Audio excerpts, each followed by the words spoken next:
Hello everyone, welcome to Pokémon Orpiment, the sequel to Agate and Obsidian, set in my Fakemon region, Croneo. This is the first video of 5 or so, showing the first few moments of this hypothetical game. It'll make more sense by the end of the video. Before I start, make sure to like, comment, share, and subscribe. I'm hoping to get 20,000 subscribers by the end of the year, so let's make that happen. Please also check the description for the link to the Croneo region's Instagram, as well as my Discord server. And if you want to get special rewards, such as sneak peeks for upcoming content, why not subscribe to my Patreon or become a YouTube member? Back to the video. When you start the game, you will be able to use whatever customization settings are available. For ease, I've just provided a unisex avatar, with the default name of Jamie. You can select what pronouns you want, as well as skin, hair, and eye colour. The level of customization will be as large as I specified for Agate and Obsidian. You start out in Ben Cairn, the town inside the mountain. You're scrolling through social media until you see the region's Professor Jasper, who took over the job in the 2 years since Agate and Obsidian. They are advertising their new scheme. Welcome to the world of Pokémon. They explain the world's inhabited by Pokémon, like any professor should. The Pokémon they show is a very happy Barasel. They end their advertisement by saying that trainers can come to the Pokémon lab in Ben Cairn to receive their free starter Pokémon. This is when your grandpa, Hamish, comes in, excited for you at this prospect, since you've wanted this since you were a wee toddle. He also saw this ad on TV. He offers to take you before your mother wishes you an exciting journey. You both arrive at Jasper's lab. You walk past some scientists studying a Rhydon, as well as some statues of Croneo's fossils. You also see computer screens with some Mon that I've not shown yet. They're the contest winners! More on that in the next video! Jasper welcomes you both.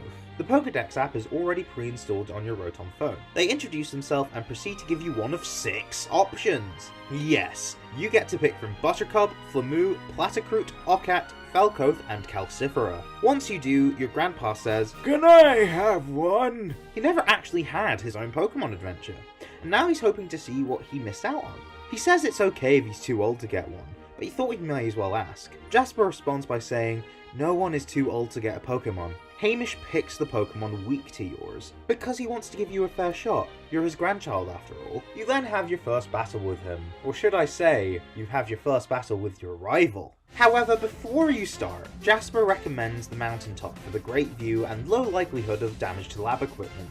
Once the battle against your grandpa is over, Jasper walks in and congratulates the victor, whoever that may be. They also give you Rotom bikes, so you can traverse anywhere in the region. Hamish gets so excited and decides to leave right away, not before making sure that you're going to be alright, and letting his daughter, your mother, know that he's going on an adventure. And he hopes to take on the Pokémon League.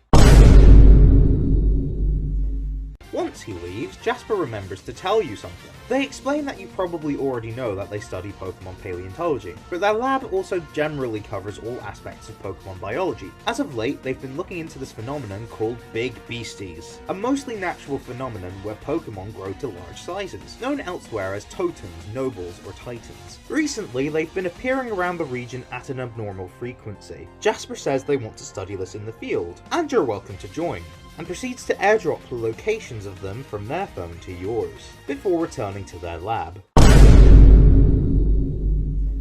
Once Jasper is gone, you hear a strange noise, almost like glass or crystals crackling, coming from above you. You look up and see an amethyst portal, made from time crystals. A middle-aged man falls out, landing on his face. He gets up and says to you, "Am I still in Croneo?" Surprise! Looker is here! Well, it's also surprising that he knows your name, bellows it as if he recognizes you. You could choose to respond, with options including, "You know me?" and "Stranger danger." He soon realizes that you don't know him, and then looks up and realizes why that is. He introduces himself as Looker of the International Police. He arrived in Croneo after rumours that there was a villainous super organization made up of those from former and maybe even current evil teams. He claims you helped him out. However, before this organization had their plan stopped, he fell through a wormhole they created. He suspects this means that he's not just fallen through space, but time as well. He notes that he can see by your presence and by the view that he's thankfully still in Croneo. He deduces that since you don't recognize him, you two haven't met yet, which you confirm by showing him the date and time. He remembers that he took down 5 bases before confronting the chief admin. He marked on his map where all of the admins are located, but forgot where he went first. You mark these down on your map. He mentions that he always seems to be wearing the same outfit, so you know what he looks like. In order to get him from the past to trust you, you'll have to tell him you want to defeat the evil team, mentioning them by name. He wishes you luck and flies away on the back of his Staraptor. This leaves you at the top of Ben Cairn, overlooking the whole region. You can explore any of it in any order, and tackle those boss fights in any order, kind of like in Paldea, where there were also 3 storylines. The difference is, the bosses, trainers, and wild Pokemon scale with your progression. Which will you tackle first? Well, that will have to wait. I'll be covering all 3 in the next few videos, the first of which will be the Big Beasties storyline, which will also be where I show the winners of that contest I held months ago. Thanks to all of the artists who, without commissioning them, this video wouldn't have been possible. Right then, cheerio! Hello everyone, and welcome back to the Croneo region, my Fakemon region based on Scotland. In my previous video, introducing this very sequel mini-series of Pokémon Orpiment, I mentioned that there were 3 storylines that can be completed like in Scarlet and Violet. This is the first one, Big Beasties, named as such because that's what we Scots would call a giant beast. This is inspired by the fact that Pokémon seems to be enjoying bigger than usual Pokémon as boss fights. Now, the title may remind you that when I reached 10,000 subscribers, I announced a contest for people to submit their Fakemon ideas to be part of the Croneo region. I was hoping to pick 5 winners, but because there were so many good submissions, I had to pick a few more. Some winners did submit more entries than have won, since I specified up to 3 designs, with the occasional 4th as an exception. But I picked what I felt best fit in the region. Most of these winning entries will act as Titans. One won't because it didn't feel quite right, but it was so good it had to win. But I'm getting ahead of myself. Time for the story before I go through the winners. After the events of Pokemon Agate and Pokemon Obsidian, since Professor Barkley was deposed, the position for the region's professor was vacant. Luckily, the Rock-type gym leader, Jasper, is a Pokemon paleontologist, who also wanted to broaden their knowledge of Pokemon, so took this as a perfect career opportunity. They've been interested in the Big Beastie phenomenon. Every once in a while, in the Croneo region, certain Pokemon develop an abnormally large size, like totems, nobles, and titans. Lately, an unusual amount have cropped up. Jasper intends to get to the bottom of this with your help, since they don't know why they could possibly appear in this number. They join you in the field like Arvin did in Paldea. Now, before I get on to the winners, why don't you drop a subscribe and ring the notification bell to never miss an upload. I'm hoping to get 20,000 subscribers by the end of the year, so let's make that happen. Liking also helps get this video out to more people, as well as sharing, and also leaving a comment, hopefully congratulating these amazing winners. Also, make sure to check my links in the description for my Instagram for more information about my Fakemon, my Discord server to speak with fans such as yourself, or to support me on Patreon or by becoming a YouTube member. You get sneak peeks as to the content I'm going to make in the future. Now that I've got that out of the way, let's finally discuss the winners. Now, this first one won't be a Titan, but will be on the new Steel-type gym leader's team, as their ace, as a matter of fact. Meet Rotom's Saw form, submitted by Juno, aka Loner Eevee, who actually helped make the thumbnail to this video as well. Their social media links, as well as for all of the other winners if applicable, are in the description. All of the Croneo Rotom forms that I made were based on items made in Scotland or developed in some way related to Scotland. The first prototype of the Chainsaw was developed by John Aitken and James Jeffrey, both of whom were Scottish doctors. As a result, a Chainsaw Mon made sense, and why not base it on Chainsaw Man? As in the anime, specifically referencing Pachita. Juno submitted this alongside another Chainsaw Man reference in the form of a Charcadet evolution. While I loved both, I could only pick one, and I could picture a dog Rotom along with my other animal-coded Rotom forms, more than the Charcadet Evo, but it was incredibly close. If you can't tell, it's electric steel, because all Rotoms are electric type and Chainsaws are made of metal. Time for the other take on an existing Mon that won, Cronian Tatsugiri, a water fairy type. Submitted by Pewter City Gym on YouTube. It is based on a smoked fish pie, which isn't specifically Scottish, but based on the traditionally Scottish version. To somewhat paraphrase Jim's submission, because he put it across so well, this pie is usually made of salted smoked haddock poached in milk, from which a savoury sauce is made using butter, flour, and herbs. It also generally includes peas and boiled egg, elements of which were included in the design,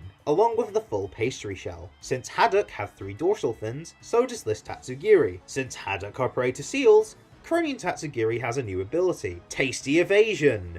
When Sealapup, Herdiel, or Stoutzy are on the field, either as an ally or as a foe, Tatsugiri's evasion increases by 4 stages. This only activates once per battle, but it does bypass Keen Eye. It can be lowered by evasion reducing moves such as Sweet Scent. Moves that can't miss, such as Swift, are also unaffected. It still has Commander, but it doesn't pair up with Dondozo, but the next Pokemon I will discuss. You'll be able to see this in action in the boss fight, fighting them as beasts of the Fireland Sea, where you fight them in the Firelands.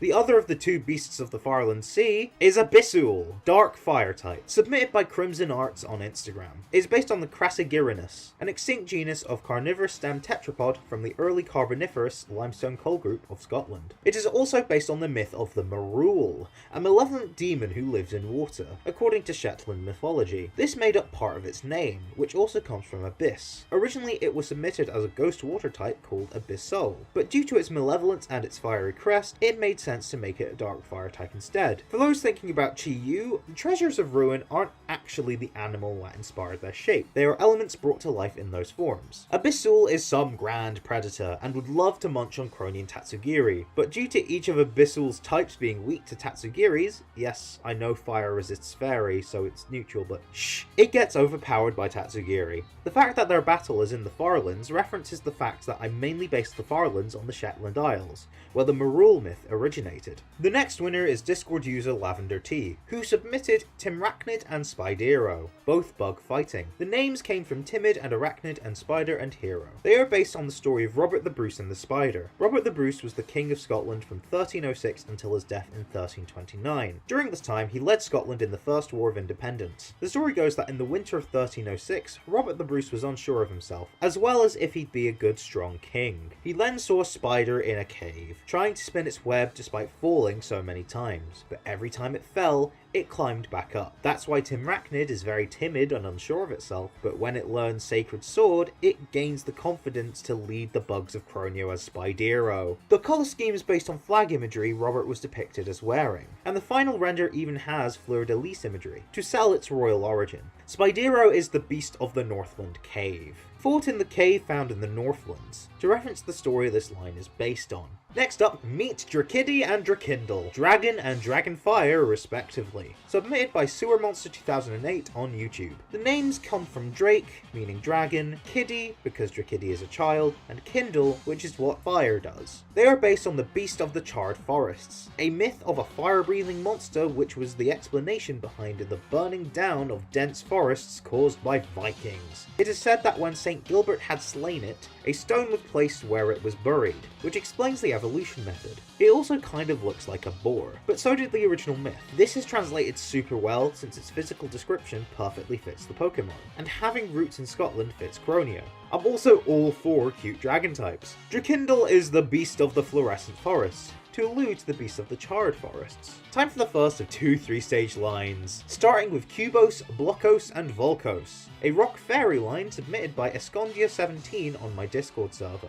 After consideration and deliberation, we decided to name them with the suffix os, which is common for sugars. They also come from cube, blockade, and volcano.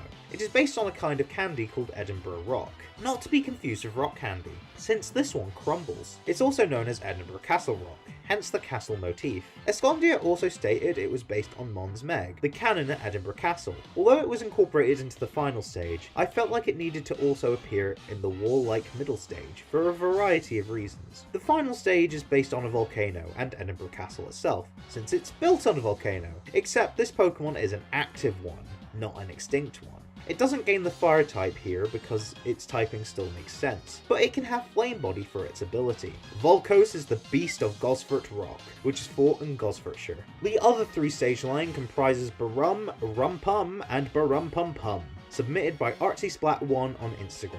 Originally submitted as Ghost Fairy, but we both agreed that Mono Ghost worked just fine. The idea comes from the headless drummer boy that is said to haunt Edinburgh Castle. Artsy had the inspired idea to have the head be the drum and not attach to the neck, as you can see in their original submission. They also went for a feminine approach, as they like that kind of Pokemon design, and I think more are welcome in Croneo. This line also has an appearance similar to that of a pipe band, who also have many drummers in their ranks. Its name is just onomatopoeia, for the sounds drums make. which makes sense given mysterious ghostly drums are heard at Edinburgh Castle. Although the first two stages were always going to have names like that, Archie and I agreed that the third stage should too. Funnily enough, the final names were suggested by Juno because they appeared in a dream they had. True story. Since the Barum line is a sound-based mon, it has sound-based moves and abilities. Barum Pum Pum is the Beast of Westwaite Ruins, since it made sense to me that a castle ruins area would have a mon based on a ghost that haunts a castle as its boss. Finally, let's have a gimmick mon by Elium, who has a Tumblr of the same name, and is Elium Paninium on Twitter. They also previously helped out with dex entries and town names for Croneo. Their entry is Hyde Hollow, based on the 1886 Gothic novella Strange Case of Dr. Jekyll and Mr. Hyde, written by Scottish author Robert Louis Stevenson. If you didn't already know, it's about a man called Dr. Jekyll and his evil alter ego of Mr. Hyde. This dual nature is referenced within its ability, Broken Facade, where when its health reaches below 50%, or when the opponent is asleep, the Rock Psychic Sealed form transforms into the Rock Dark Revealed form. It reverts once the conditions for the revealed form to exist no longer occur. The duality, fear, and statue appearance also reference the Weeping Angels from Doctor Who. Said monsters were created by Scottish writer Stephen Moffat. They take the appearance of a statue until you look away, which is when it moves at lightning speed, and sends you back in time to feed on the potential life you have just lost. Its name comes from Jekyll, Hyde, Hollow, and Da, which is Gaelic for two, all of which reference aspects of its design. It is the Beast of Luring Islands, since the dual nature made sense for a pair of islands. Plus, Hyde is a murderer, so luring is a befitting adjective. It also means there is no section of Croneo without a big beastie. Perfect for exploration. After you battle them, Jasper collects more and more data, and gives you facts about these beasts. You also get drip-fed information by Jasper about what's causing it. After all 6 are battled, they conclude that some fluctuations in the fabric of our dimension is causing this to happen. These fluctuations are perfectly harmless and natural, but the frequency of it now is concerning. At some point in your journey, you piece together that it is to do with Team Syndicate, but more on that in another video. Croneo is fully open world, so almost everywhere is accessible. However, battling each of these makes the terrain easier to traverse, due to upgrades to your Rotom bike that Jasper gives you. Oh, and before I go, Juno is mental. They drew a bunch of memes based on the winners. Since they're a mod on my server, they saw all of these early and wanted to have fun. Here are said memes.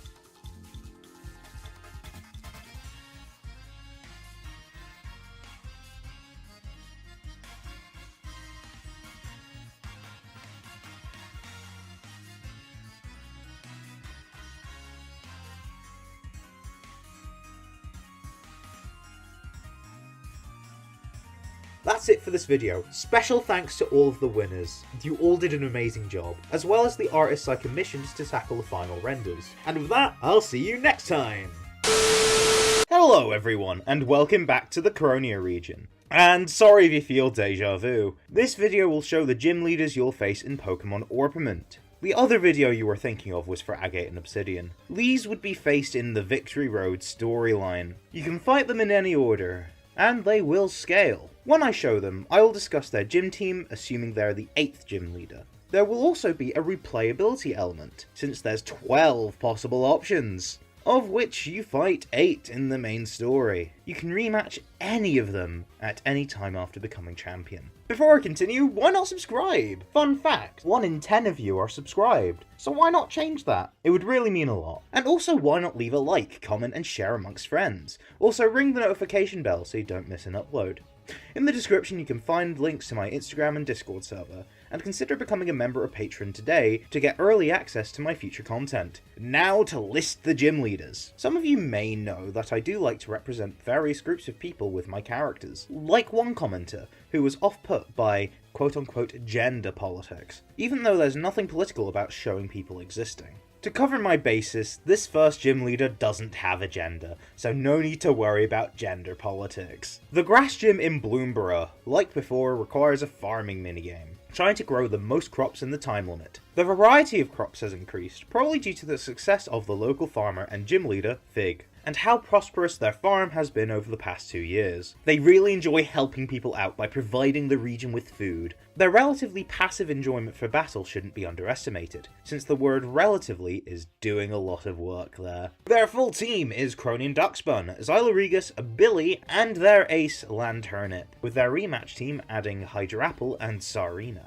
you get the Grass Badge and the TM for Seed Bomb. The Fire Gym Leader is in Bayhaven, and honestly it's just a regular gym challenge, except with a very cottagecore interior. The gym leader, Charlotte, is now retired. She's still the gym leader because she loves it, but now she just focuses on seeing her family and spending even more time with them. She mentions how proud she is of all 3 of her daughters, her youngest also being a gym leader you can face, the next oldest being an Elite 4 member, and the last running the daycare. She always ran the daycare, I just never mentioned this before. She runs it with her teenage daughter of her own. She could spend all day talking about her family, but she knows she can't, so proceeds to battle you. Her full team is Bunty, Locomotive, Hogmanay, and her ace, Cronian Chandelure. With her rematch team adding Cronian Turtonator and Arcanine, you get the Fire Badge, and the TM for Fire Spin. The water gym in Aberlachy starts off with a fishing minigame, just like before. It basically worked like Kabu's gym in Galar, but instead of tall grass and fire types, it's a stream of water you fish from. The pool of Mon, pun intended,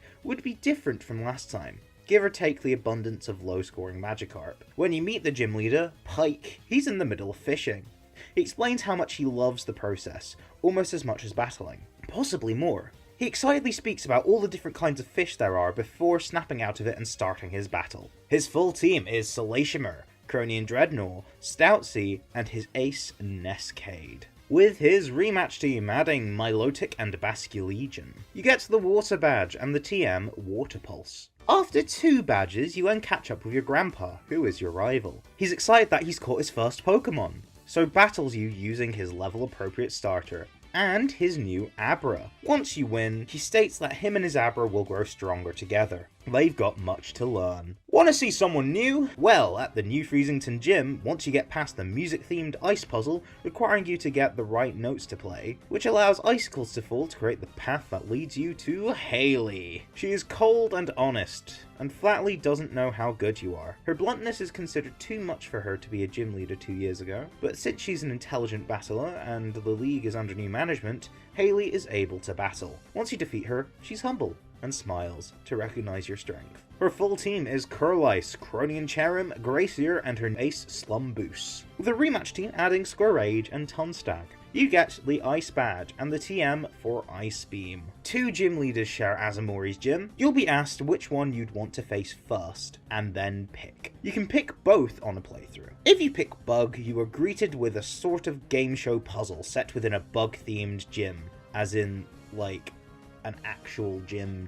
The game show is kinda like Top Trumps. Basically, you've got to show a higher stat either from your team or how strong their moves are, or else you'd have to battle the trainers. Then you get to Ant, who explains his whole deal. He sees the hidden strength in bug Pokemon, like he saw in himself. He mentions that his girlfriend is a gym leader too, sharing this gym. She also saw his strength. Can you show yours? His full team is Shuckle, Cronian Espeon, Cronian Snorlax, and his ace Santai, with his rematch team adding Cronian Durant and Vikavolt. You get the Bug Badge and the TM X-Scissor. If you pick Poison, the gym challenge ends up being a maze themed around a ballroom aesthetic, and Poison Pokemon. You then get to Lily, who explains her whole deal. She feels almost maternal instincts towards poison Pokemon, due to her also feeling like an outcast of society. If you already faced Ant, Lily mentions that you already fought her boyfriend, so it's time for her to not hold back. Ant would have said the same sort of thing but worded a bit different. Just as Lily would say the same sort of thing I said Ant would say earlier if you fought her first. Her full team is Garbodor, Cronian Umbreon, Ratakin, and her new ace Nanabe, with her rematch team adding Salazzle and Weezing. Sorry, I forgot to initially record this bit. Lily gives you the Poison Badge and the TM for Cross Poison. You meet up with your grandpa again after your 4th badge. He's excited that he caught another Pokemon. He sends out a Hedgie that he's not figured out how to evolve yet, along with his starter and his Kadabra. Upon defeat, he explains that he's happy for you. You also recently got his 4th badge, so it's nice to see how you both compare. Old and New also has 2 gym leaders. After trying to navigate a dimly lit room, you meet an old-fashioned young lady called Anastasia. She explains she's drawn to the past and echoes of it in our present. Ghost Pokemon connects her to this past, and the closer she feels to it, the stronger she is in battle. Her full team is Gaizion, Doomsdale, Cronian Charizard, and her ace Caprine, with her rematch team adding Cronian Palisand and Cronian Poltegeist. You get the Ghost Badge, and the TM for Poltergeist. The other older new gym leader is Maxwell, who specializes in electric types, and also is the adoptive father of Anastasia. He idolizes the future, and tries to help by trying to build it. His gym challenge is even a mini-game connecting wires to power up systems and lights. Maxwell's affinity for electric types allows him to power the future, so the daughter he loves can have an even greater future. His full team is Jolteon, Cronian Venusaur, Hydroid, and his ace Torchard, with his rematch team adding Rotom Game and Ampharos. You get the Electric Badge, and the TM for Volt Switch. Zampeton has a new gym leader. The gym challenge is a cooking minigame, similar to Crispin's in Blueberry Academy. The new Steel-type gym leader, Fergus, comes in and is impressed, but stern. The one thing he takes more seriously than his cooking is Pokemon battling. He will not hold back. His full team is Vulcan, Sojin, Industrion, and his ace, Rotom-Saw, with his rematch team adding Cronian Hydreigon and Independent. You get the Steel Badge and the TM for Ironhead. You also see Fergus is beaming. He's a softie at heart and loves seeing people do well. After 6 badges, you meet and battle with Gramps again. He's figured out how to evolve his Hedgie, but is struggling with Kadabra. He's also now got Crispalus, that he also isn't sure how to evolve. He's been reading up on evolution stones, so he'll give one of them a shot before you battle him next. Time for the gym in Ben Cairn, your hometown, the mountain in the center of Croneo. The gym appears to be a crystal palace, where your challenge is to answer questions about Pokemon paleontology. When you finish the test, battling trainers for incorrect answers, you qualify to fight the gym leader. Professor Jasper? Yes, they are still the Rock-type gym leader. They say all gym leaders have lives outside gym responsibilities. You just so happen to see a lot of what Jasper gets on with, specifically. They're not too busy to hone their formidable skills, though. Their full team is Wallynx, Coronian Sylveon, and their joint aces Agaplura and Obsidilik, with their rematch team adding the Unova fossils. Oh man, this bit too? Jasper gives you the Rock Badge and the TM for Stealth Rock. This time, Dunport only has a single gym leader. The gym puzzle is similar to the likes of Grant or Ramos, where you have to climb to the top of a tower. This is to reach the flying type gym leader, Harper. She essentially only really focuses on flying in the sky, as well as her flying type Pokemon. She hopes she can share her all for both with you. Her full team is Cronian Vaporeon, Cronian Heatmor, Gloriana, and her ace Boogiebird, with her rematch team adding Exprey and Cryfogonal. You get the Flying Badge and the TM for Aerial Ace. Finally, we reached the gym in Gosford, located in what was the former Professor Barkley's lab. It's been renovated to have a grungy, gothic aesthetic. There is no puzzle, you just have to face a gauntlet of trainers until you're able to face the Dragon-type gym leader, Heather, Barkley's daughter, as well as the rival Agate and Obsidian. She expresses that she was excited to become a gym leader, and that she and her friends were able to achieve so much after given the opportunity. So she renovated this quack lab and made it into an arena. You are in her domain now, so it's time to prove your worth. Her full team is Togesaur, Fryvern, Gigalidja, and her ace Draconion, with her rematch team adding Goodra and Dragalge. You get the Dragon Badge, and the TM for Dragon Cheer. Immediately after your 8th gym badge, to close the storyline, since you can only battle the League after all 3 are completed, you meet your rival yet again. Kadabra is still a struggle to evolve, so he's given an Eviolite, because he heard that makes unevolved Pokemon tougher. Other than that, the rest of his team is fully evolved. He's even got a new team member, Drampa, which he's excited to see evolve at some point. You don't want to spoil his excited moment. Upon defeating him, he thinks he needs another team member. He sees an X-Ball flying nearby, and he's inspired to go and get one. Before he runs off, he congratulates you. He's only got 7 badges, but you have 8, so in theory you can tackle the League. Doing some number crunching, this will give you 19,958,400 possible paths to face the gym leaders, and combined with battling the 5 Team Syndicate admins and the 6 big beasties in any order, that means 1,724,405,760,000 possible routes to take in this hypothetical game. Combine that with how customizable and variable a playthrough with one route can be. I genuinely think in practical terms that Pokemon Orpiment would have infinite replay value. Thanks so much for watching, and special thanks to the artists that made this video possible. Their names are scrolling on screen. Please check out my other content if you haven't, and I will see you in my next video. Goodbye now.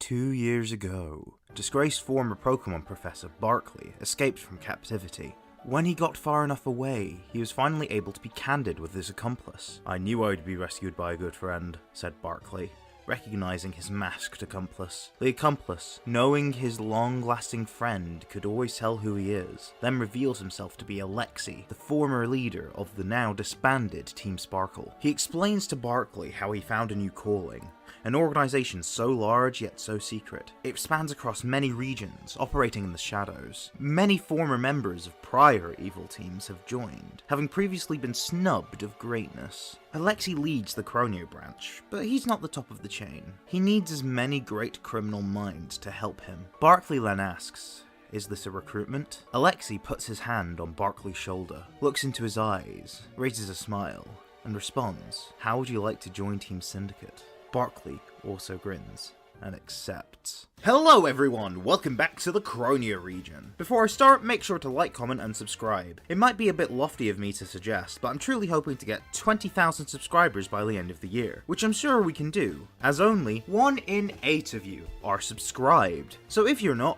why not subscribe? Let's get back to the video. Team Syndicate, if I didn't make it clear in that opening, is not only the evil team in Pokemon Orpiment, but a mega organization, like Looker described in the first video of this miniseries. Looker would also help you storm the Team Syndicate bases, with him not initially recognizing you when you first arrive at your base. And yes, you can mostly tackle them in any order, and they do scale. Something amusing about this is that the word Syndicate is a synonym of team, but it sounded threatening and still fits, as it reinforces that they are a team to end all teams.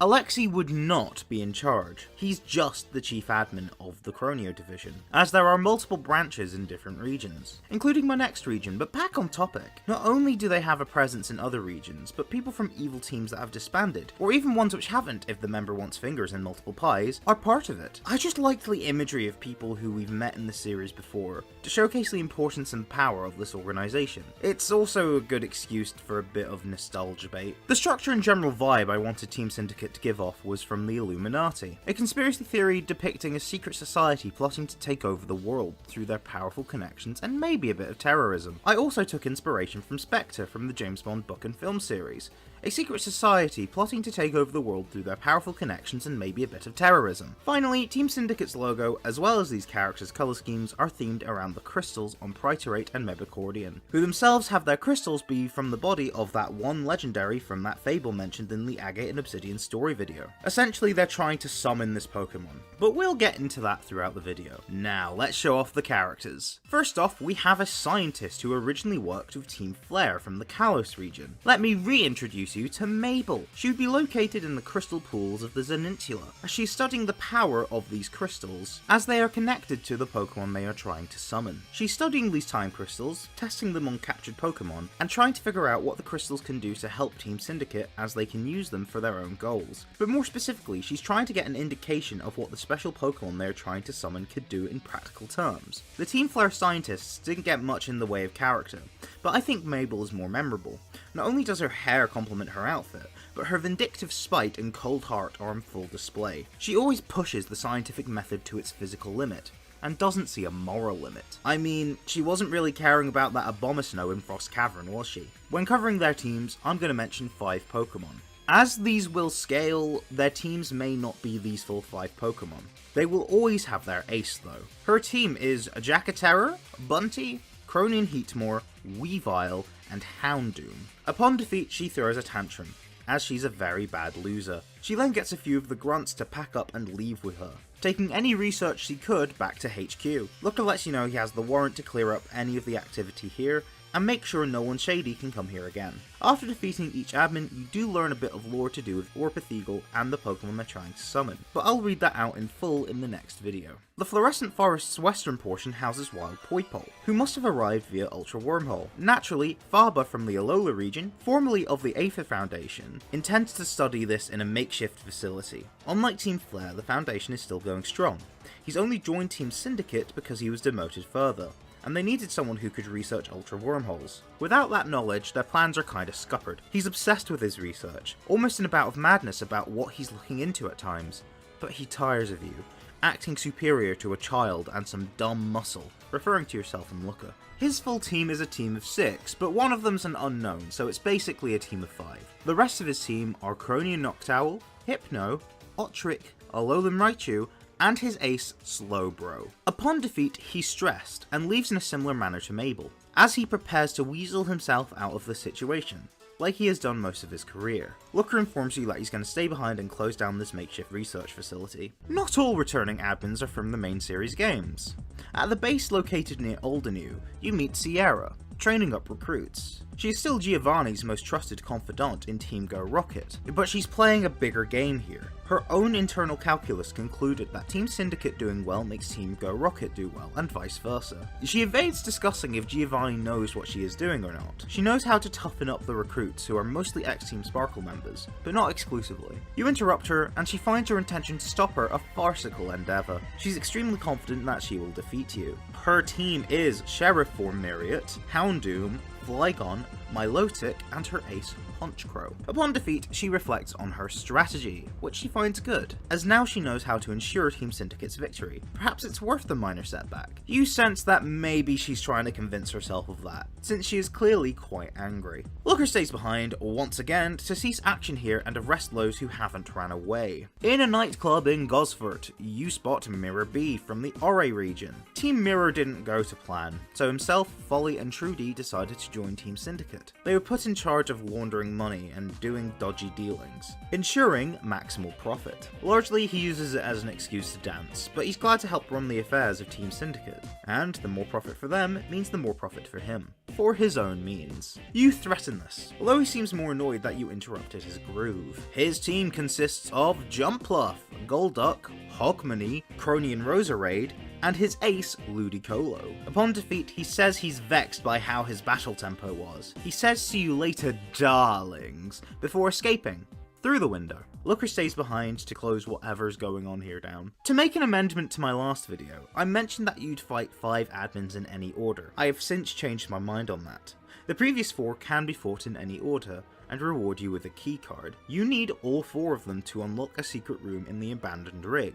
Barkley is there with some scientists. He will act as the final boss of this storyline. If you're wondering about Alexei, I'll clear that up in the next video, trust me. Barkley is working on some machinery. He casually mentions that he's possibly invented a time machine. The big machine is a prototype, but he's developed something more portable, as they'll need it at an undisclosed location, as well as needing it to open up a certain Ultra Wormhole. You walked in as him and his scientists perfected it. To stop you from spoiling it, he battles you. His team is actually the same as his Elite Four team from Agate and Obsidian, that being Metagross, Slowking, Chimonarch, UFO, and Heracite, which is his ace yet again.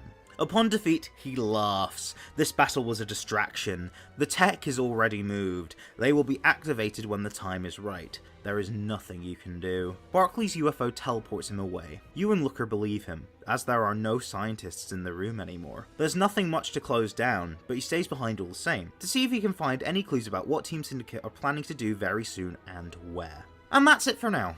The Alexei battle, along with the legendary encounter and the Pokemon League, will all be discussed in the next video, as we've now covered all 3 storylines. Thank you for watching, make sure you check out the artists as well as my links in the description, and with all that said, I'll see you next time. Hello, welcome to the final chapter of Croneo's story. After this, there'll be a couple of videos detailing the character design origins for Orpiment, as well as recaps for every mon and their shiny. But yes, the end is nigh. But where have we left off? Well, at this point you should have 8 gym badges, beaten 6 titans, well, technically 7, and defeated 5 Team Syndicate admins, the last of which being the disgraced former Professor Barkley, who told you about the time machine he invented which can open up portals to Ultraspace, which has been transported to an undisclosed location. So naturally, you have to stop Team Syndicate, become the champion, and meet the box legend. Speaking of, I did promise the lore, which I'll get to after asking you to like, comment, subscribe, and share. It would be a dream come true to get 20,000 subscribers by the end of the year. Also check out the links in the description to my Instagram and Discord, and consider becoming a member or Patreon today for cool rewards such as watching videos early and seeing updates on how my next Fakemon region is coming along. Anyways, lore time. You would get a recap on the mighty battle that the ancient Pokemon of time had with the Ultra Beast, and how its defeat left crystal debris which was then bestowed to 3 Pokemon to become Pritorate, Mebicordian, and Orpiment. However, more details would be revealed. The sense of familiarity the Pokemon of Time had with these crystals is due to how part of its body is made from the Time crystals, which is how it is able to have dominion over time. Its opponent was entirely made from these crystals, hence how fierce the battle was, as well as their rivalry. Although Pritorate, the Hindsight Pokemon, and Mebicordian, the Foresight Pokemon, had their transformations be completely successful, Orpiment, the Insight Pokemon, was less successful. The crystals bonded to create the Pokemon, but developed impurities, which still look dazzling, and still give it the powers to witness all that is currently happening, but it gives it some physical instability. You'd receive bits and pieces of this lore throughout the Team Syndicate storyline. You'd inform Professor Jasper about this, during the phone call you would have after completing all 3 storylines. They would say that this all makes sense, indicating how it pieces together all of their research on the Big Beasties phenomenon. They would also compile what you've said and explain the lore the way I did earlier. Lurker joins the call to update you on his search for Team Syndicate's machine. It's actually operating in the Farlands, so you head to the Farlands and see a blonde-haired man wearing Crocs. It's Alexi. You also see Barkley tinkering with the machinery. Alexi proceeds to give his villain speech, stating why he and the others joined Team Syndicate. They all desired something greater. That's why they got into this evil business to begin with, but they were snubbed, or kept being snubbed, of this greatness. However, Team Syndicate gives them a second chance. Alexi included. He didn't create it. He's not the head honcho. He's just found a new home. Looker tells him to cut to the chase. What are they doing? Alexi bluntly says, "We want power over time." Looker is in shock, partly because he can't believe it was that easy, but also he can't believe what he's hearing. Alexi continues by saying he was inspired by the scheme he was part of 2 years prior. Their plans were not big enough. They just wanted to capture the legendary for monetary purposes. If they'd utilized the powers of the legendary Pokemon, perhaps they would have won. But why stop at the past or future? Why not both? Why not all? He's read up on a Pokemon called Gemporin, a supposed Ultra Beast made from time crystals. Perhaps it could help them undo their defeats. Perhaps they could stop future rebellion. Team Syndicate could be in control, and truly control the world from the shadows. Orpiment, the Insight Pokemon, is the key to this. It knows all the present, so would be suspicious already, but would try to stop Team Syndicate from using their time machine. They don't know if it actually works or not, but it doesn't matter. It's doing enough to cause disturbances in the fabric of time and dimensional space, hence the Big Beasties. Pritorate and Mebicordian wouldn't spot this, as these distortions hypothetically don't exist on their wavelength. Even if they were detectable, Barkley did some game theory, the mathematical subject, not the MatPat show, and it was statistically likely that Orpiment would be the one to arrive. It also has more unstable time crystals, so in theory, based on the research that Faber and Mabel have conducted, it is likely that a fusion could happen using Barkley's device. You both lunge to stop Barkley, but Team Syndicate won't physically stop you both. You then have a double battle against them, before Alexi immediately battles you after, gloating that he knows he's stalling, but doesn't care because you're too late anyways. It's a single battle with his new team of Castform, which will set up Mist, Grimmsnarl, Galarian Rapidash, Cronian Naganadel, Tinkaton, and Cronian King Gambit. He's surprised you're able to defeat him, but Barkley then calls over shouting, "I think it's working!" You start to see reality distort around you. To give visual reference, it would look a bit like the mirror dimension in the Doctor Strange movies. You then hear a bird call from above. Orpiment has arrived. Barkley cranks a lever which ensnares it. Barkley laughs maniacally before saying, "Well, I've captured Orpiment for you, Alexi. You know what to do, my dear." Alexi walks towards Barkley, turns around quickly, readjusts his clothing and hair. You are challenged by Syndicate Chief Admin Alexi again. He sends out Orpiment, but since it's not in a Pokeball, he doesn't throw one. See the Galar DLC or even Heart Gold Soul Silver for more. This is your first fight against Orpiment. I hope you're ready. You defeat it in battle, as you know how to deal with its ability and normal flying types. Barkley's laughter gets more intense. Dare I say it becomes a cackle. He proceeds to say, "You really are stupid, aren't you? This was a ruse. I can't believe you were gullible enough to fall for this again." He proceeds to press a few buttons, flick some switches, and raise some sliders. This appears to cause an ultra wormhole to appear. Alexi looks in awe, then says the following: "We are gathered here at the dawn of a new age. A dazzling deity has graced us with its presence. Soon the walls of time will wither and be tested to their limits. The world will fear our name of Syndicate, as time itself is our plaything. We walk across the world unbeknownst to anyone. This is our Kingmaker, and thy name is Gemporum." He turns around. "This power sets us above the gods," before glancing at Barkley. "It has been your dream to play God. Isn't that right, Sweetums?" Barkley Len takes out a crystal with a button on it, which he presses. It starts glowing before Gemporum starts fusing with Orpiment.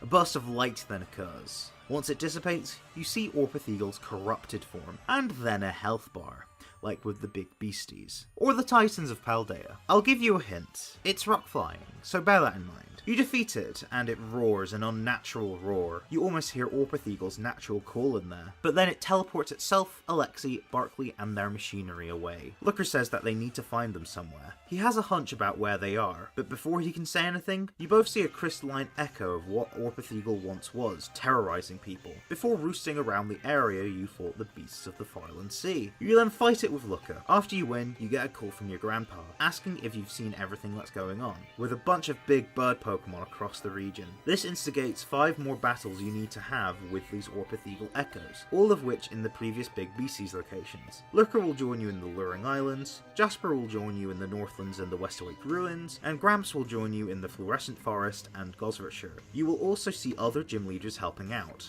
as there aren't just echoes of Orpithage, but a bunch of other wild Pokemon. You can even talk to them and see how passionate they are about helping everyone out. Once the Orpithage echoes are defeated, reality distortions start to form, and all of it is coming from the top of Ben Cairn. Looker runs up to you and says you both need to get up there. As you ascend, you bump into Jasper and your grandpa. Jasper says they're helping him get home, and recommends you do the same. A dialogue option appears. I want to help Looker, or I'm gonna stop Team Syndicate. Either way, you are determined to see this through. Looker tells the other two, I'll keep the kids safe.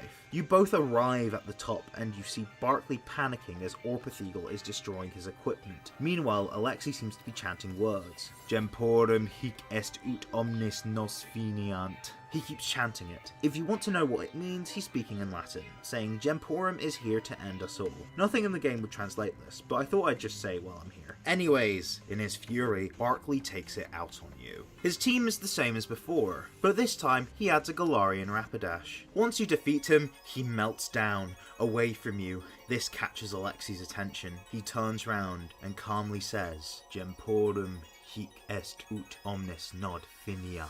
Before battling you. His team is the exact same as before, just slightly higher level.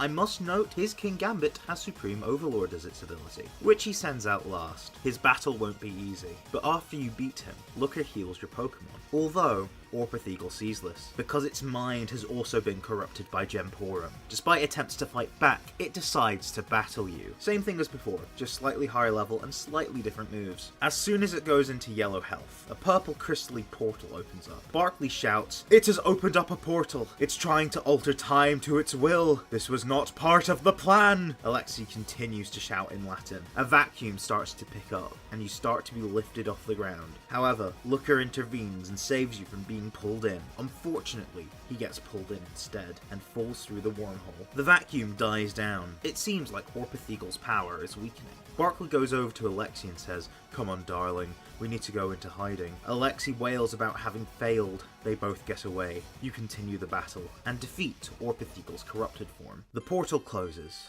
Orpithage appears weak. A flash of light then happens, separating Gemporum from Orpithage before it flies away. Orpithage stands before you in its purified form. You hear words burn into your mind.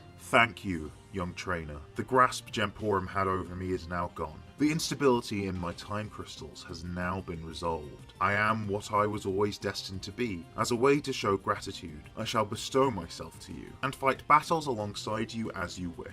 My only caveat is that you battle me as I am. Feel free to take as much time as you need to prepare. You can battle it now, or in the post-game. If it faints, it would respawn the next day. It is dragon flying, and would yet again have different moves. You find the button Barkley was using. Its name is the Stabilizer, and it confused them again, and turn its purified form into its original form. You then see someone approach. It's Looker. The other end of the portal was the one you saw at the start of the game. Since then, Looker was waiting around until the time was right. He thanks you, as everything seems to be over now. He bumped into your grandpa on his way here, who said to tell you he's got 8 badges, and he'd meet you outside the Pokémon League in Gulsfort. So you head there and meet up with him. He holds up a newspaper and is excited that his grandchild saved the day. It's front page news and everything. He believes you are the very best, that no one ever was. But there's one way to prove it. You both have 8 badges, and a fully evolved team, so he challenges you to one final battle, with his ace being the starter weak to yours,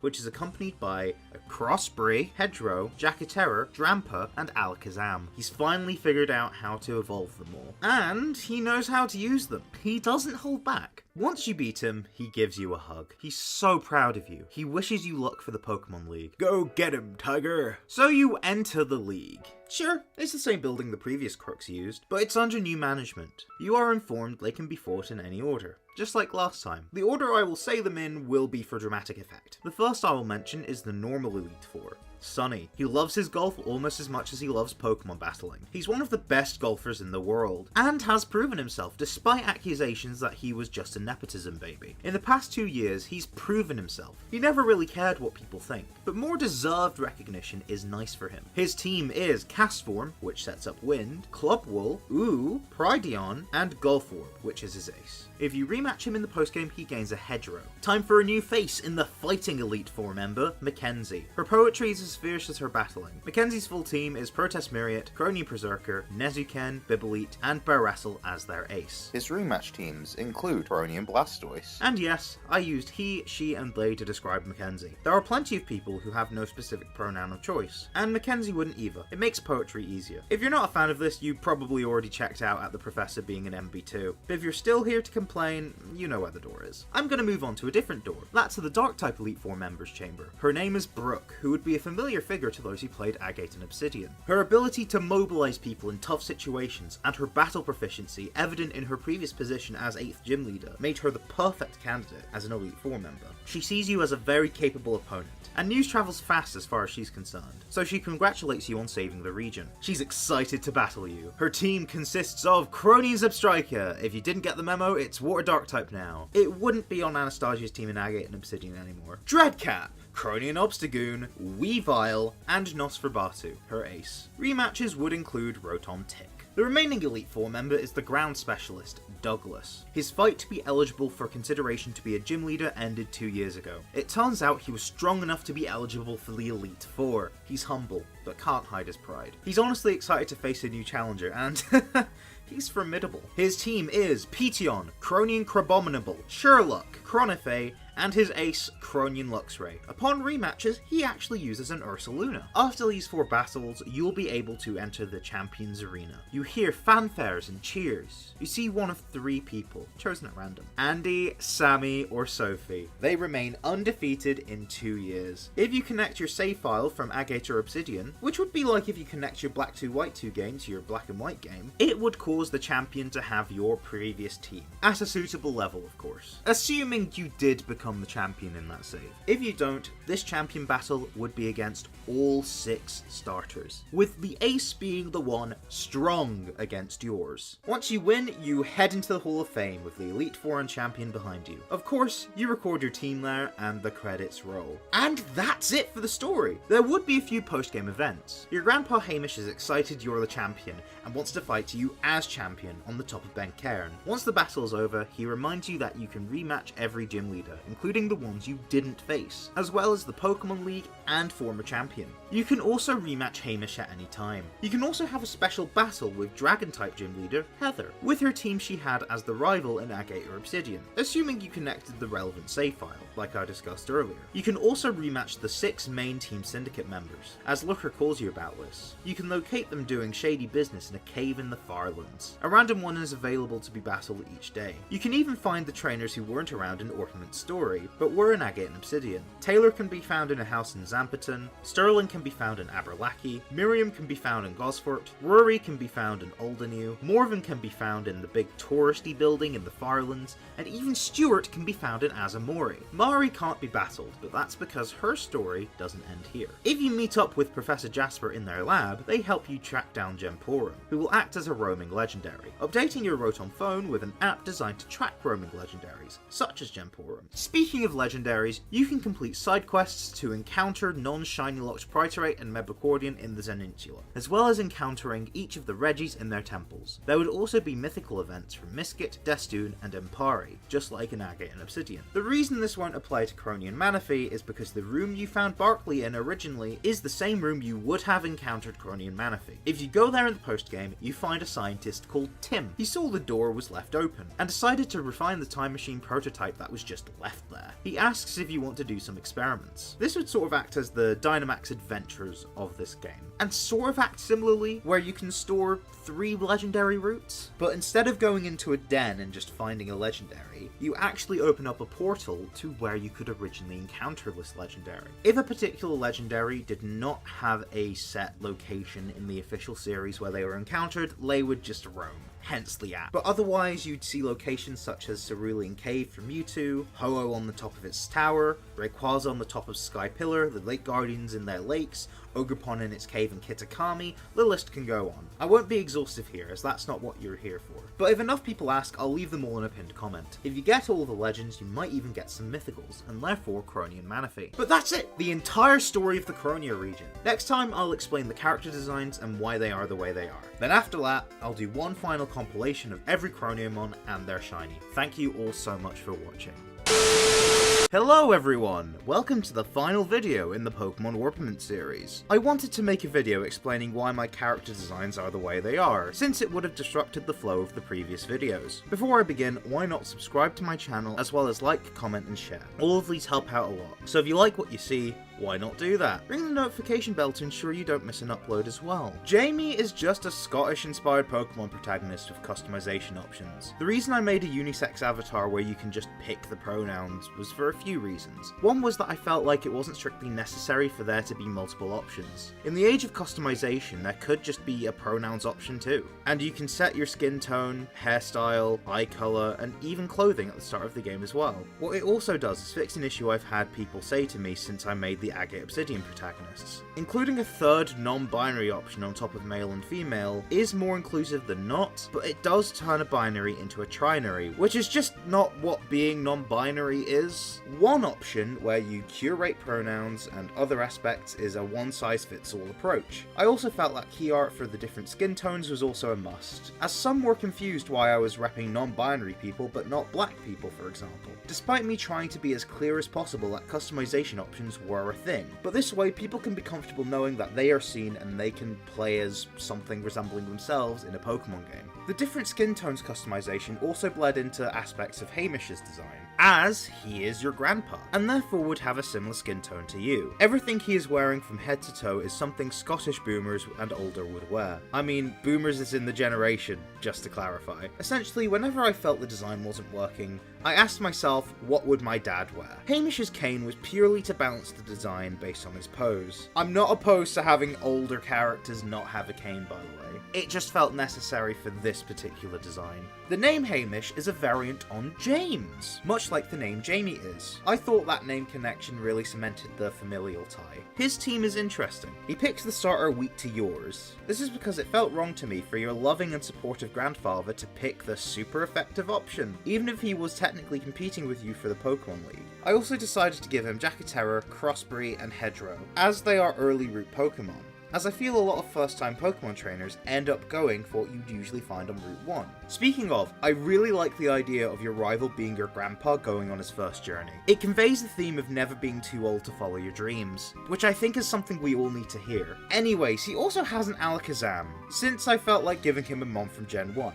The oldest generation, and the Abra line just felt like it fit the best. I also gave him Drampa, because Drampa is based on grandpas. Now this accidentally made an interesting narrative emerge. The starter and Crossbreed are purely level up evolutions, so get the least fanfare with Hamish's storyline. But Hedro requires leveling up at night. Not difficult by any means, but could catch you off guard. Jacatero needs the Dusk Stone, and stone evolutions are also a bit more restrictive. But you can still find the stone and use it. But Alakazam needs to be traded, which many people find a difficult task. So all of these made for an interesting story of Hamish learning about the different kinds of evolution methods, which I love. The cherry on top is Drampa being a single stage mon, so leading to a gag where Hamish is excited to see it evolve, even if those who know can't bear to tell him it doesn't. Much like those in the know about my Instagram and Discord server, who know how cool it is to check the links to them in my description. It's even cooler if you hit the join button or check out my Patreon. I know I've not posted many new Fakemon as I'm wrapping this series up,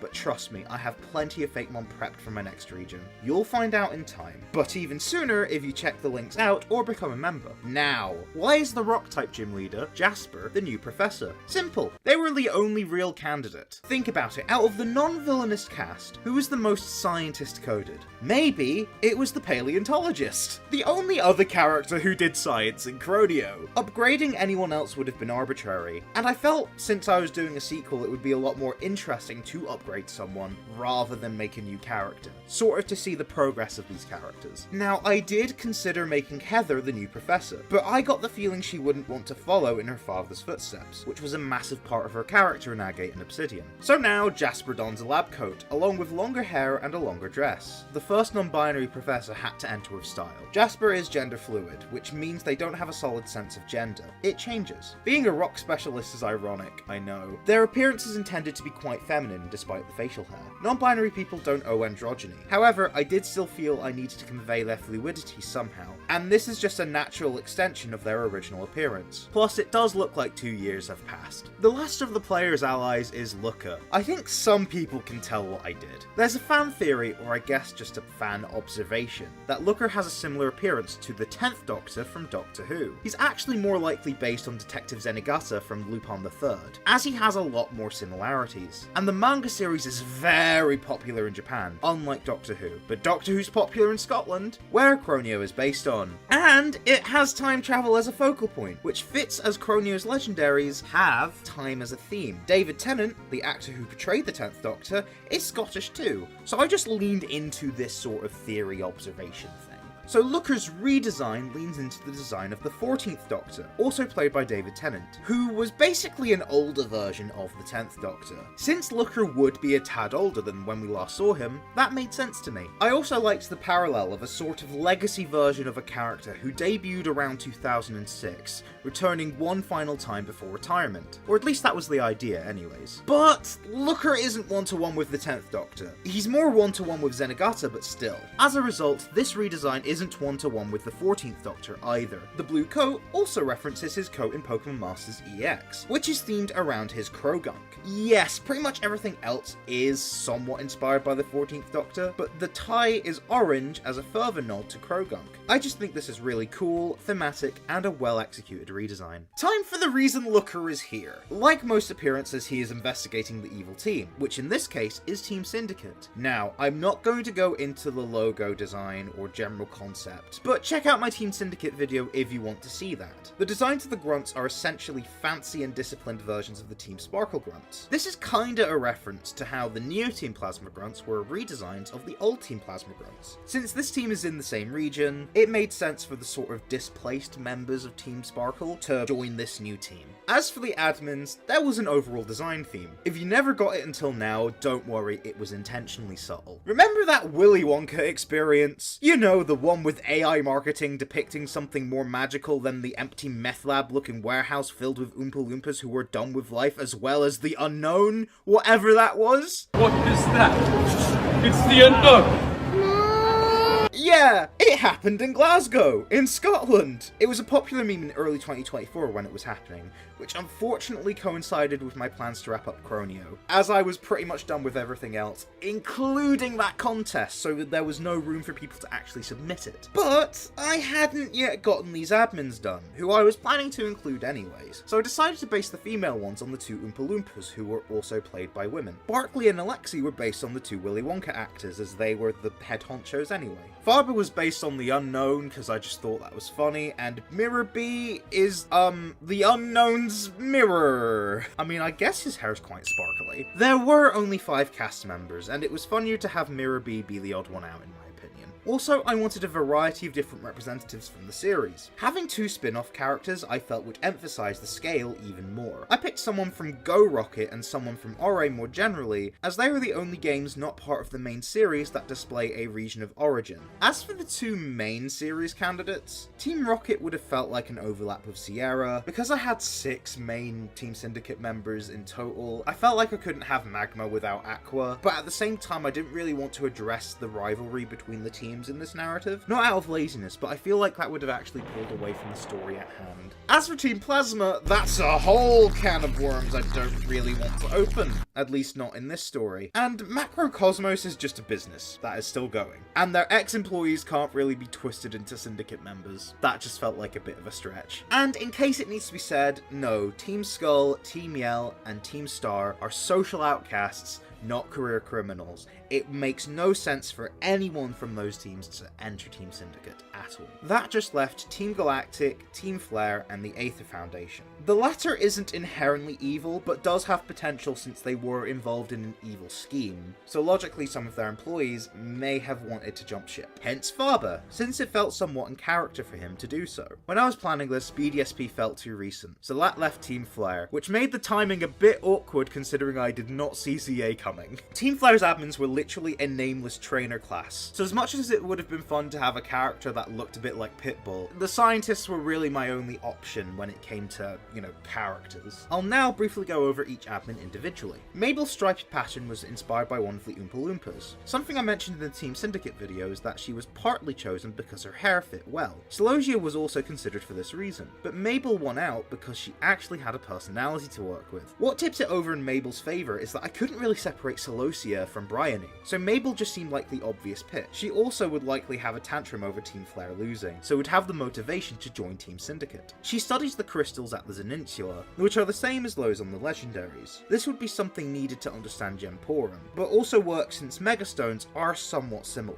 And Team Flare has a history of looking into the essence of a box legend. This role in the team allowed her design to have a focus, that vial with the crystals. Her team is just the Pokemon she used in X and Y with a few more arbitrary picks. Considering Gemporum is from Ultra Space, Faber was a natural fit. His dark lab coat was appropriate as he's now working for a shadier organization, and it fits the colour scheme. It also fits the black costume for the aforementioned Unknown, with silvery goggles representing the Silver Mask. His Unknown, the Pokemon, was a reference to this, and the rest of his team were a mix of returning Mon and new picks. He's using a Rotom laptop to research the Ultra Wormholes, which he does in the way that those who didn't grow up with technology tend to do, one key at a time. Slowly. This Rotom is grey to reference PCs in Galar. Sierra's design doesn't have much to talk about either. She loosely takes inspiration from the other Oompa Loompa, and her Team Syndicate logo is in a hairpin. If you're wondering how she's able to be here when she's from a different world, I'm using the logic of transferable to main series equals set in the same world. Perhaps Pogo is a different timeline to this. I'm sure that explanation fits any deviations from headcanon that you may be experiencing. I wanted to have Sierra use some Pokemon she's known for, as well as adding some new ones as well. She's also very much known for using a Houndoom, but considering Mabel didn't have many Pokemon to begin with, I felt it was more important to have Houndoom be her ace. But since there's no set ace for the Team Go Rocket admins, I felt it was still important to have Houndoom on her team, but I switched it to Honchkrow. Any Pokemon she hasn't used, I just felt like was a good fit for her personality. Speaking of, her tough personality in Go is why she trains up new recruits in Orpiment. Mirror B, what do I need to say? His design is vaguely themed around his XD design, but more bedazzled with diamonds, since he would entirely lean into this aesthetic. He wears lipstick because it looks like he did in Colosseum. His shoes are high heels to lean into his feminine side even more. Also, his hair is now a beast ball, since Gemporum is an Ultra Beast, and it's an easier ball than most to make resemble a disco ball since he likes to dance. Finally, the Croneo couple. Yes, it's canon. So many people asked and I buckled under pressure. Barkley was given a top hat after one of the Wonka actors, and just had a fancy waistcoat with a black lab coat. He kinda gives off Mad Hatter vibes. In all honesty, his redesign is just an inverse of his old one. The artist did want to give Barkley's new design a connection to Heather's, Heather being his daughter who hates him. Her design was done first, and I'll get to it in a bit. He decided to make Barkley's footwear evoke a similar sort of vibe to Heather's. So that's neat. Alexi's vibe was taken from the other Wonka actor, the one without facial hair. Liberties were taken, but Alexi still has some style, give or take the Crocs. He's got baggy and wavy clothing, which emphasizes his flamboyance. He's also got an arrogance, and he's got a spiky grin. His personality really shines through. His team is slightly different from Agate and Obsidian, since Billy didn't fit and is on Fig's team now.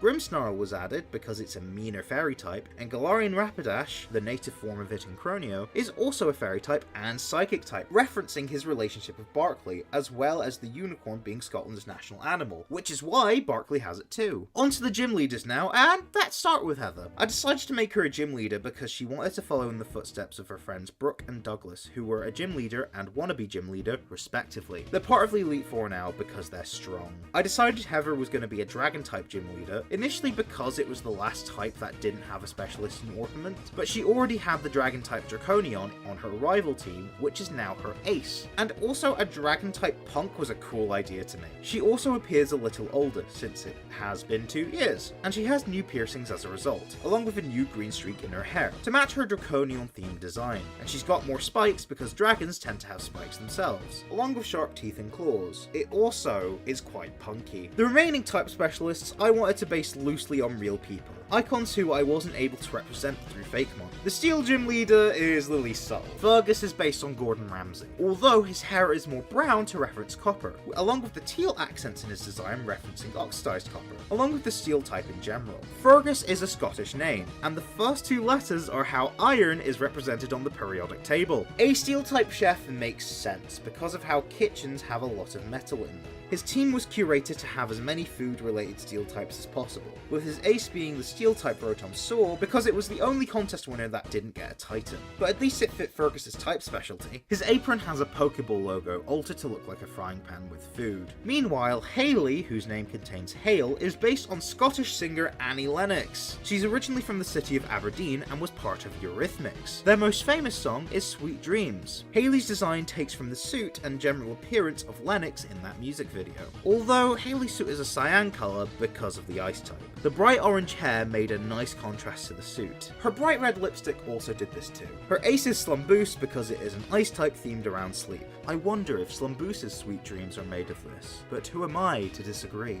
The brand new Elite Four trainer is Mackenzie, specialising in the fighting type. Mackenzie's inspiration is the most loose, as I doubt famed Scottish poet Robert Burns was an any pronouns user. Mackenzie only is because I didn't know what pronouns to give them, even after their design was finished. Sure, he's based on Robbie Burns. Alternatively, perhaps she'd balance out the gender diversity in the Elite Four. Ultimately, literally everyone I asked about this responded by going with why not any pronouns. I was scared that people would just default to whatever they wanted to see, but I think the design is extremely androgynous in the subtle way, which was by design, since I didn't finalize the pronoun decision until after the design was made. I felt representing fighting through poetry was a fresh take, especially slam poetry being a thing, as well as the phrase, sticks and stones may break my bones, but words can never hurt me, which is used to try and convince you not to be hurt by hurtful words. Words can be hurtful though. Not that any real harm is intended by our friend Mackenzie, even though their name contains Ken, a Japanese word for fist, which is also the pronunciation of a Japanese word for sword. But he has a hammer, because just a poet in warm colours didn't necessarily scream fighting. It can also act as a mic stand.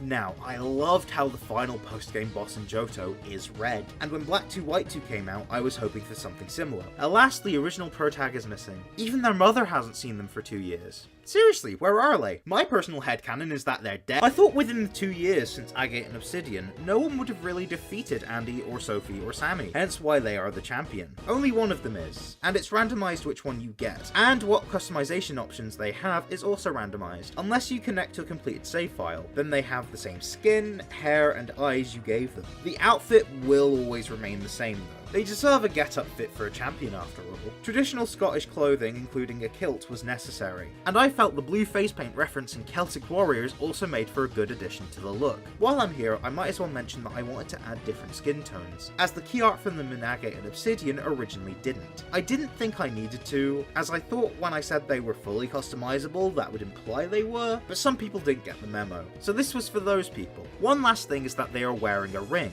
just like Heather. No, they're not engaged. They're a little too young for that. But they're dating, they're wearing friendship rings, and yes, they're dating regardless of gender. It would make sense, as they got close during the events of Agate and Obsidian. As a bi guy myself, giving natural representation like this made me really happy. Time to explain those 3 new Pokémon, or I guess 1 new species and 2 new forms. It's easier to explain Gemporum first. I did originally intend to make a Legends project for Croneo. I may still do, but nothing is in the works anymore. Gemporum was going to be explored there. I decided to move it here because I loved the idea. The lore written since the Legendaries video I released around 2 years ago was written with Gemporum in mind. So earlier this year, I got its art done to match its description, since the ancient Pokemon of time is just meant to be Origin Dialga. This meant I made Gemporum match the vibe. It was also made of time crystals as seen on the timeline trio. Since Orpithegals was coloured differently to the other two, to try and resemble the mineral of Orpiment, said other two's crystals provided the colour. I explained that the golden colour was due to impurities, which is referenced in Gemporum's shiny. Some of its other features are made to resemble the timeline trio, which was the artist's idea. Also, it doesn't have an eye, but just some shapes evoking eyes, since it is technically an Ultra Beast. So it has a funky eye situation to match the rest of them. Some may wonder if it's the Trio Master, but it's not. This fulfills the role of the villain legendary, kinda like Kyurem, but definitely like Necrozma or Eternatus. Gemporum overall is based on the concept of time crystals, which are objects that don't just have a repeating structure like a crystal does, but also periodically repeats any changes to its structure. These were discovered thanks to the science of quantum physics, hence the name. It is a being made of literal crystals, hence gem, but also temporal due to it being a time elemental too, and quantum due to quantum physics. It also sounds grander ending with that sound. Gemporum! Pokemon's enhanced versions have had a couple instances of Pokemon fusion. Kyurem and Necrozma fuse with other members of their trios, and Zygarde, despite not getting its own game, yet, has had its whole gimmick be formed around different cells fusing to create other forms. I wanted in on this if I was going to do this project. I mentioned earlier that Kyurem and Necrozma are the villain legendaries, but they are also the third member of their trios. Since those are different in Croneo, and the fact that I wanted this to be one version anyways, I thought it would be an interesting approach for them to fuse with one another. Move over, you two, you've already had your stories. So yeah, if you are hanging on the edge of your seat to find out about that other reason I refuse to say as to why Orpithegal was normal flying, it's because it was always going to change types upon fusion. When the Rock Dragon Gemporum fuses with it, corrupting its very soul and being, hence the name of the form, it becomes a griffin-like being. This is because of the different body types lending themselves well to this idea. A fusion would also naturally make the body more crystalline than it already was, so changing normal to rock made sense for that reason. People wanted Orpithegal to be a rock type anyways, because they ignored my reasons in the original video, but still, it's a rock type now, in this form. When Gemporum leaves its body, the crystals are now purified. I kinda always had the idea that it could be related to phoenixes as it gets reborn. There's smoke in its design to thematically parallel this, and Celtic rituals use smoke as well. Not that I needed to explain why a golden eagle, the Scottish national bird, is Scottish. Orpithegal's crystals are now purple, like the others in its trio. The original always kinda looked out of place, but now it doesn't really. This is also helped by its now grey body, the in-between of the black and white of Mebicordian and Priturate respectively. It also inherits Gemporum's dragon typing, to signify that it's in its ultimate form. Also, dragons are associated with smoke too, so it works out. And that's it! The final Croneo video, excluding marathons of course, will be the recap of every single Croneomon to cap off the series. It's been a journey. Special thanks to all the artists, and thank you all for watching.